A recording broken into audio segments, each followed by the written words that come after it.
The reason most people struggle financially has nothing to do with how much they earn. The Federal Reserve found that nearly 37% of Americans couldn't cover a $400 emergency out of pocket. Total household debt recently surpassed $17 trillion. And the most unsettling part, almost everyone already knows what they should be doing. It's not a secret. The problem has never been the information, it's the execution. There's a massive gap between understanding something and actually doing it, consistently, over years. And that gap is exactly where financial stress lives. What we're covering today are the 7 most obvious principles in personal finance, things that sound almost too simple to matter, and yet the overwhelming majority of people never actually follow them. That's worth paying attention to. Spend less than you earn. Let's start with the most fundamental equation in personal finance. It's not taught in most schools, but it determines everything. Income minus expenses equals capital. That's the whole foundation. The US median household income sits around $75,000 a year. In many parts of the country, that's enough to build real financial stability over time, if managed intentionally. And yet, after spiking during the pandemic, the personal savings rate fell back into the low single digits, at times dropping below 5%. There's a cultural force working against you here. In America, spending has become deeply tied to identity. The car you drive, the neighborhood you live in, the vacations you post, these things signal status. And every time your income grows, the pressure to upgrade your lifestyle grows with it. This is called lifestyle inflation, and it quietly devours wealth before it ever has a chance to compound. The antidote is simple. Pay yourself first. Before you pay your bills, before you spend anything, automate a transfer to your savings or investment account. Even 5 to 10% of your income creates momentum. It builds the habit before it ever feels natural. Financial margin, the space between what you earn and what you spend, is what reduces anxiety, opens options, and gives you the freedom to make decisions from a position of strength rather than desperation. Build a real emergency fund. Now, once you have that margin, the first place it should go isn't the stock market. It's an emergency fund. The standard recommendation is 3 to 6 months of essential expenses set aside in liquid, accessible cash. If you're self-employed or work in a volatile industry, that number should be closer to 6 to 12 months. And given what's happening in today's job market, automation shifts, corporate restructuring, hiring freezes in certain industries, and roles being reshaped by new technologies, that cushion isn't paranoia, it's strategy. The Social Security Administration estimates that 1 in 4 20-year-olds will experience some form of disability before they reach retirement age. Life is unpredictable in ways we consistently underestimate. Where should this money live? A high-yield savings account or a treasury money market fund? In recent higher-rate environments, many of these accounts have offered yields around 4% or more, meaning your emergency fund earns a modest return while staying fully accessible.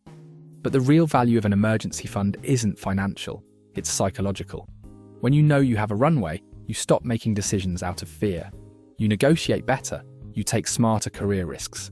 You don't panic sell your investments during a market downturn.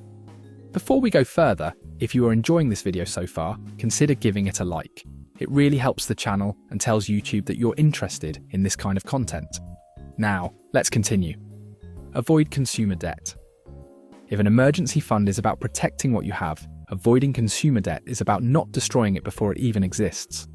The average credit card APR in the United States is currently between 20 and 25%. Total US credit card debt recently surpassed $1 trillion. And most people carrying that debt are not doing it on big, meaningful purchases. They're doing it on groceries, subscriptions, dinners out, everyday consumption financed at a rate that would make any investor uncomfortable. Say you carry a $5,000 balance on a card charging 22% APR and you're only making minimum payments. Depending on the payment structure, you could spend years paying that off and easily hand the bank thousands of dollars in interest alone, money that could have been invested. This is what people mean when they say compound interest works both ways. The same force that quietly builds wealth in your investment account is quietly dismantling it when you're on the wrong side of it. There's also a newer trap worth naming: buy now, pay later services. They've normalized the idea of delayed financial pain, making purchases feel consequence-free in the moment, while fragmenting debt in ways that are genuinely hard to track. Not all debt is the same. A mortgage or a strategic business loan can be productive, but consumption debt erodes future freedom, one monthly payment at a time. If you're carrying debt at a rate higher than what your investments are returning, eliminate the debt first. The avalanche method, targeting the highest interest balance first, saves the most money. The snowball method, starting with the smallest balance, builds psychological momentum. Either works. Invest early and systematically. Once you're spending less than you earn, have a real emergency fund and aren't bleeding money to high-interest debt. Now you invest. And the single most important variable in that process isn't how much you invest.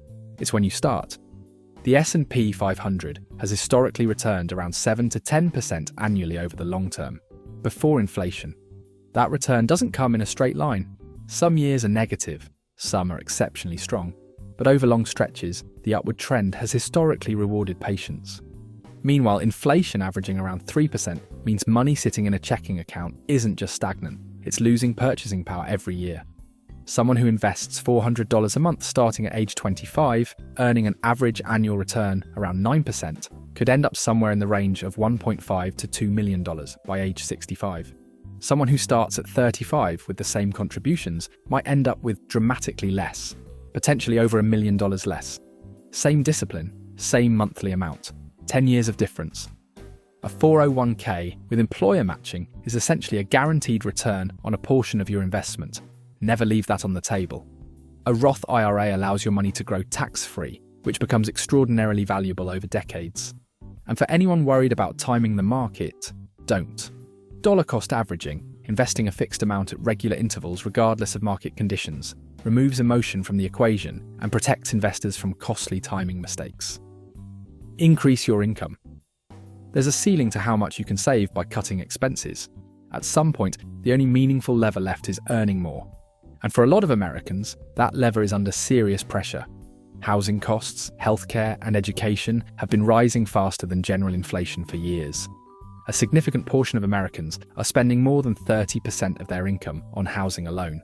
When your fixed costs are growing faster than your paycheck, discipline alone isn't enough. The good news is that we're living in a moment of unusual opportunity for income growth, if you're willing to be strategic about it.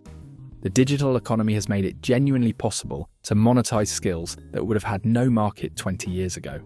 Freelancing, consulting, digital services, content creation. These aren't side hustles in the casual sense. For many people, they've become primary income sources. Skill stacking matters here. Combining 2 or 3 complementary abilities often creates more market value than going deep on just one. There's also a conversation worth having about employer loyalty. Statistically, switching jobs tends to produce faster salary growth than staying in the same role waiting for raises.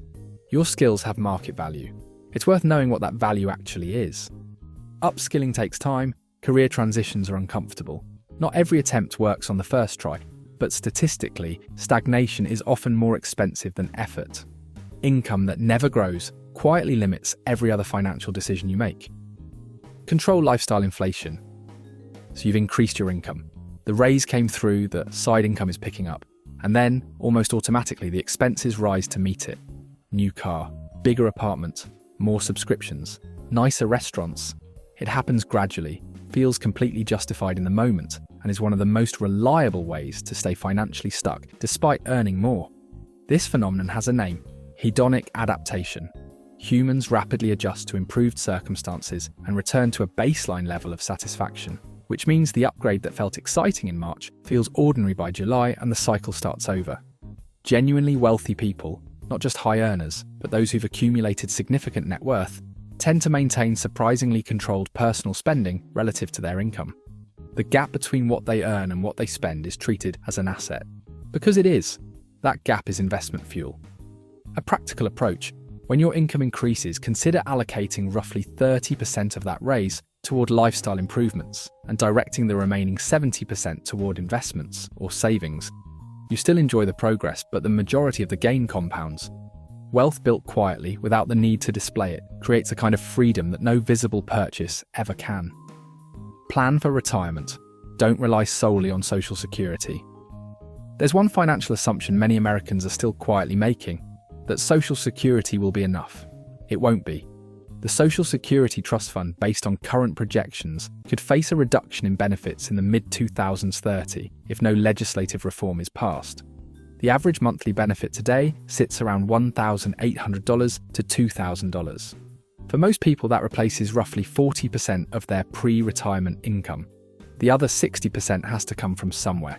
And with Americans routinely living well into their 80s, that somewhere needs to last a long time. Healthcare alone can cost hundreds of thousands of dollars over the course of retirement. Longevity is a gift, but it requires financial preparation. This is where the 4% rule becomes a useful framework. The idea is that a well-diversified retirement portfolio can sustain annual withdrawals of 4% without being depleted over a 30-year period. It's not a guarantee, but it gives you a concrete savings target to work backward from. The earlier you start, the less aggressive those contributions need to be. A simple habit that compounds dramatically. Gradually increase your retirement contribution rate each year, even by just 1 or 2 percentage points. Small adjustments like that often go unnoticed in your monthly budget, but over decades can translate into hundreds of thousands of additional dollars. Retirement in modern America is largely self-funded. The sooner that becomes a personal conviction rather than a distant concern, the more options you'll have. None of what we covered today is secret. The people who build lasting financial stability aren't doing extraordinary things. They're doing ordinary things with extraordinary consistency. The distance between financial stress and financial freedom isn't intelligence or luck. It's behavior, repeated over years. You don't need to start perfectly. You just need to start. If you found this valuable, take a second to hit the like button. It really supports the channel. And if you want to keep watching more content on finance, investing, and building real wealth, don't forget to subscribe. Thank you for watching.